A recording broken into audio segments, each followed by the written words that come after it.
Welcome to Mom Minutes. I'm Kate with Connect Point Moms, and I want to help you create and build stronger relational connections with the children in your life.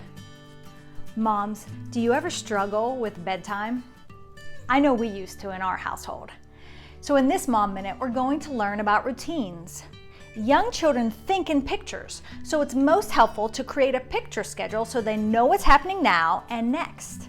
This doesn't have to be anything crazy creative, just snapshots or even stick figure drawings. Refer to it often so they get used to using it.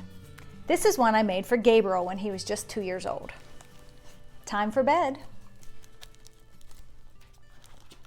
When it's time to go to sleep, Gabe puts his toys away.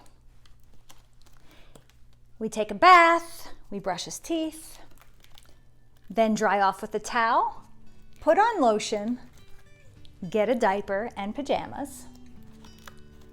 Sometimes I read to Gabe, sometimes he reads to himself. Then we say prayers and it's bedtime. We read this all the time during the day and right before bedtime so Gabe would know what the routine was. So if you're ready to get some more resources to help, go to connectpointmoms.com. See you there.